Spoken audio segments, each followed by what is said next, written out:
We are back for part 2. I'm Sarah Lavonne. Welcome back to my YouTube channel. If you haven't seen part 1, head on to the description box down below for all my links on all the fun things and for part 1.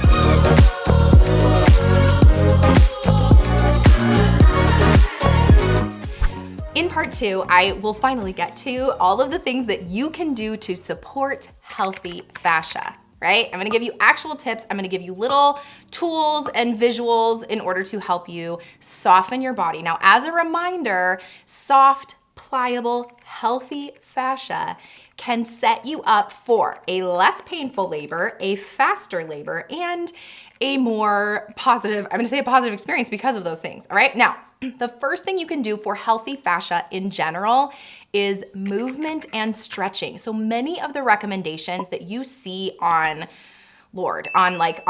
literally everywhere is like, what can I do for my labor and birth? You stretch, you do squats, and those squats can be like strength-based squats, but they can also just be like throw a stack of books or a yoga block down and get down into a squat position. I'll give you a picture here of me. And get down and just allow your body to do some movements that are maybe not normally what you're doing. Even me doing this now, I'm like, holy, wow, that feels great. And when you feel that resistance, kind of push into it in your body. The stress of pregnancy, the stress of life, of gravity on the body is not great for your fascia. And when we're more immobile, that's going to, as we learned in part 1, help kind of crystallize the fascia and make it less pliable. And so this is why my recommendation for prenatal yoga is one of the most helpful things that you can be doing, just as like a basic practice throughout your pregnancy, leading you into your labor and birth. If you are a strength trainer, keep doing what you're doing as far as exercise goes, but if you're not doing anything, gentle walks, and then prenatal yoga, doing some stretching, getting on a birth ball. I'll link my favorites down below. And then obviously Pilates. I have become a Pilates girly in the last few years. I've always kind of been a Pilates girly, but particularly now I'm fully obsessed.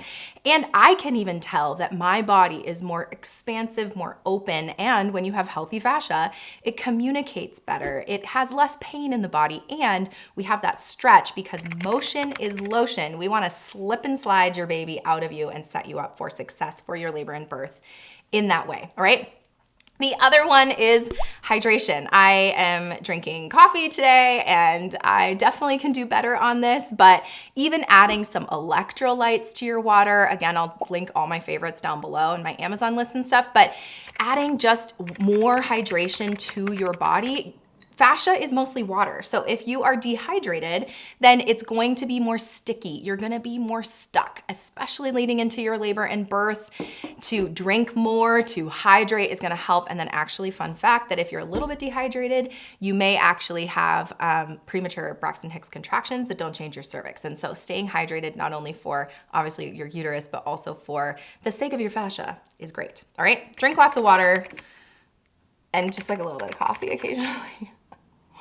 The other thing you can be doing throughout your pregnancy, but especially leading into your labor and birth, call on your partners here. And actually we have a massage guide that you can purchase in our store that you can give to your partner or your doula that you can put in your labor bag. And it helps guide them to different massage techniques through labor. So I think a lot of times we think about coping with labor, and even in my coping with labor class, you learn various massage techniques, or really it's the partner doing it for you. I wouldn't expect you to massage yourself through labor. That would be annoying.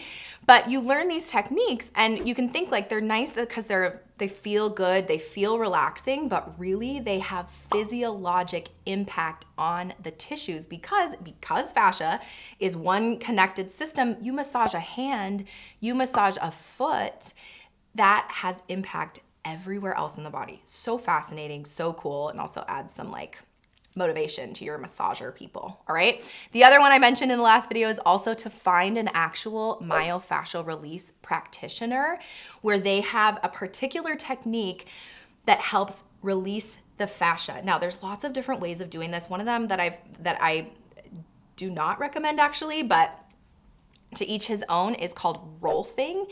That specifically has been known as like a myofascial release technique, but because to me, everything we're learning about the fascia is that it's so connected to your ability to feel calm and not restrictive fight or flight nervous system on, that rolfing is extremely painful. Or we've seen like our fascia blasters, like all of those. I personally do not recommend those based on the science that I have studied in that way, because one, it's going to stimulate your nervous system, and two, it actually potentially causes tissue damage. Fascia is released in soft. It's not first of all, massages are good, but like an actual myofascial release is like a pressure with a very subtle movement. And then you wait and you let the nervous system take way. And so to find somebody who's specifically trained, I'm personally trained in the John Barnes technique. I will link their like directory thing down below if you want to find someone in your area and you want to go try this out for yourself. Highly, highly recommended to create movement in the body. The other one is posture awareness. So I know you feel that weight of your pregnancy. It's feeling like, oh, so much heaviness in my body, right? Just being aware. There's like little posture hacks. There's like those like braces you put on your back. I've never personally used them. Flex and flow if you want that, but just being aware, because the worse the alignment in the body, this is where like chiropractic might come in as well, or like body work, all of that's going to touch the fascia, that the more aligned you are, the less stress on your fascia. And then everybody's favorite is basic stress reduction. Again, because it's so connected to your brain, we're finding potentially can release the fascia on its own, right? Through your own brain sensations, sending them to different places, and your breathing. Your diaphragm is fully fascia. And so I have breathing videos. I teach you that in my Coping with Labor class. You can take my free visualization class or take the full visualization class. All of that for activating your parasympathetic nervous system. Not only is going to reduce your stress, it's going to make you feel so much better, but it's also, especially when applied to labor hormones work best in a parasympathetic state, meaning when you're calm and when you're not activated and so alert and like ping to the world. All right, so what can you do to help release your fascia? There are various tools that can help with this, help with release and then potentially pain, sensation, etc. And so the first one I have for you is actually we sell now in our store, which is my favorite tool for labor, and it is these, what we call spiky balls. Very creative name. All right, and so you can get these, I'll link that down below as well. But what this does is it's twofold. One, it's gonna help release the fascia. You don't wanna do it in a way that it's so painful, but especially between contractions can just help break down some of that fascia. But it's actually also a hack, which I can do a whole video on this, but basically what it does is because it's a smidgen painful, when you have pain, it tricks your brain to go, wait a second, there's other discomfort happening, and it tricks your brain to release natural endorphins, which is your coping hormone. So I will say that I bring these to every single labor with every client that's in labor with me. I take private clients and I attend their births with them and help support them.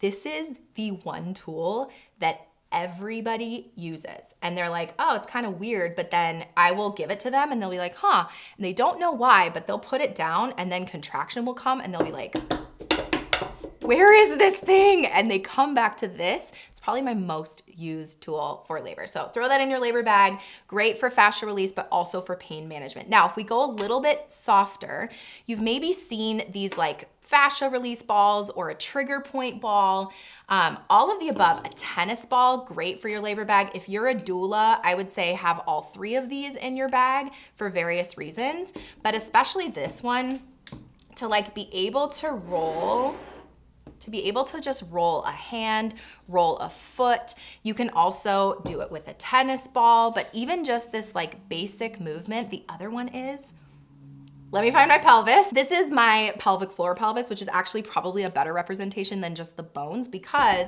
you're not actually rubbing a bone. So for instance, your ischial tuberosities or your like sits bones that are in your butt cheeks are here. We're not putting it on a bone. We're actually putting it on the muscles. So around every single muscle is fascia. And when that's restricted, there's less space. So to actually sit on a tennis ball and kind of like move it towards a butt cheek. If you feel pain, pause there and go like, whew, I'm gonna put it under my butt, and like in the booty meat, like the actual butt cheeks, not on a bone, pressing in and moving around. So I'm like actually on my butt cheek like that in the little soft spot is gonna be helpful. You can kind of like, you don't even have to move, you can just sit on it. In labor, it can provide some counter pressure to your sacrum, which is like this bone right here.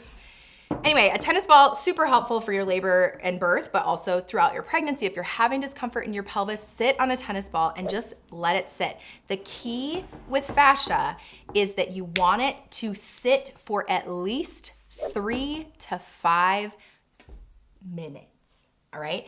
This feels like forever, all right? So you're sitting, you find the spot, find a little bit of discomfort and just press into it. Calm, breathe. You can think about other things. This doesn't have to be super meditative, although it totally can be. Sit, release, move it 3 to 5 minutes there, and that is how long it takes to release the fascia. The other sort of little guy is just like a little bouncy ball. I do this under a foot a lot of times. Ooh, even like my thumb right there is, whoa, it's so uncomfortable. It's from being on the computer all the time.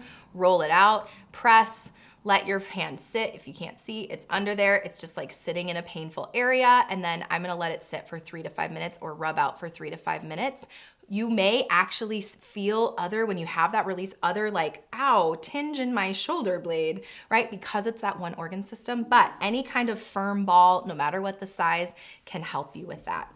I wanna show you the sort of equal part liquid as it is solid. I see this and I use this in my physiologic birth class when I talk about fascia, but it looks like liquid and yet it's still sort of solid. So when I think about fascia, I kind of think about slime in this way, that it can be stretchy, but if I just rip it, you potentially can cause damage, right? That's sort of what I picture is happening with a fascia blaster. And instead, I want to like slowly stretch the tissues.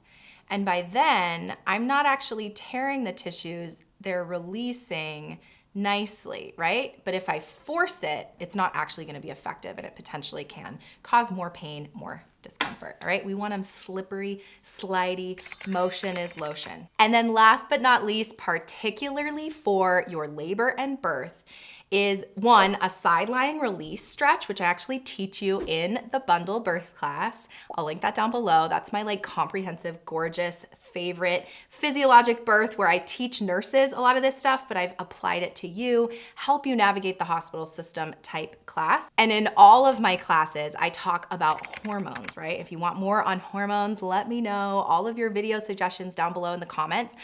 But in that hormone release that happens in labor that helps your labor progress, right? You can't be in labor without your hormone cocktail and like there being shifts in your hormones. Your primary labor hormone is oxytocin, and that is your love hormone. It helps activate the parasympathetic nervous system, which is your rest and digest, that calm nervous system. Anything activating oxytocin is going to help create stronger, more rhythmic contractions, help you get into labor, help your labor progress. You need contractions to have a baby. And also one of the ways to release oxytocin that naturally creates calm in the body, which impacts your fascia, which causes release, which then creates space and motion for your baby to come down and out, is touch. And particularly what I'm gonna call a therapeutic touch or a meaningful touch. And so partners, if you are watching this, thank you for being here. If you're not a partner, then send your partner to this video so that they understand the science behind this stuff.